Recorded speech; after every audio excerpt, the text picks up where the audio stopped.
Jadi apabila kita berdiskusi tentang negara Kota Singa ini, pastinya ada beberapa elemen yang sangat sinonim dengan negara Republik ini. Dan antara perkara-perkara yang sinonim dengan negara Singapura adalah seperti dari segi pembangunan yang begitu komprehensif, daripada segi sistem pengangkutan awam yang sangat efisien, dan juga dari segi sistem ekonomi yang begitu maju. Dan disebabkan ekonomi mereka yang begitu maju, Singapura telah diiktiraf oleh masyarakat antarabangsa sebagai salah sebuah negara yang digelar sebagai one of the four Asian Tigers bersama-sama dengan Korea Selatan, Hong Kong dan Taiwan. Dan selain daripada itu, masyarakat antarabangsa juga mengiktiraf kualiti pendidikan yang dimiliki oleh Singapura. Dan sejak tahun 1965 apabila Singapura meninggalkan Persekutuan Malaysia, Singapura yang pada ketika itu dipimpin oleh Perdana Menteri mereka yang pertama, iaitu Mendiang Lee Kuan Yew. Dan Mendiang Lee Kuan Yew sebenarnya adalah bapa pemodenan negara Singapura, kerana dari sistem pemerintahan beliau telah berjaya mentransformasikan negara Singapura daripada sebuah negara desa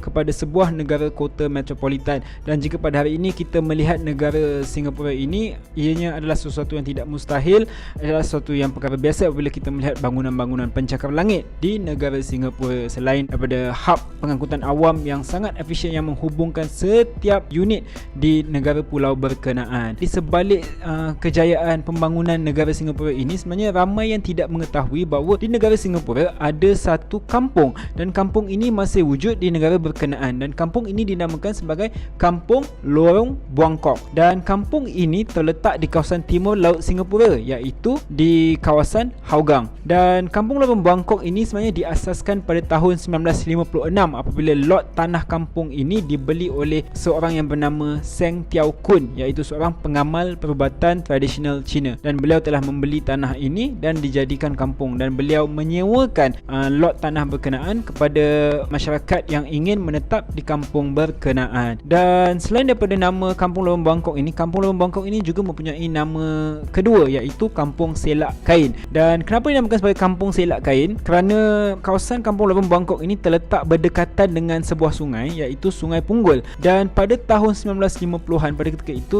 sering berlaku hujan lebat di kawasan berkenaan, dan disebabkan itu air Sungai Punggol ini akan naik dan akan menyebabkan sedikit banjir di kawasan Lorong Buangkok. Dan disebabkan itu penduduk di kawasan Kampung Lorong Buangkok ini akan menyelak kain mereka hingga ke paras betis. Disebabkan peristiwa itulah kampung ini juga turut digelar sebagai Kampung Selak Kain. Dan pada hari ini kampung ini masih wujud, dan kampung ini mempunyai keluasan sebanyak 12,000 meter persegi. Dan dalam kampung ini pada hari ini sebenarnya ada 28 sahaja keluarga yang masih menetap di kampung ini, iaitu 28 keluarga Cina dan 10 lagi keluarga Melayu. Dan mungkin perkara hidup di kehidupan kampung ini bukanlah sesuatu perkara yang luar biasa bagi kita rakyat Malaysia, tetapi di Singapura kehidupan kampung ini adalah sesuatu yang sangat luar biasa kepada penduduk Republik berkenaan, kerana mereka sudah tidak lagi melihat kampung, dan kampung inilah satu-satunya kampung yang masih wujud di Singapura.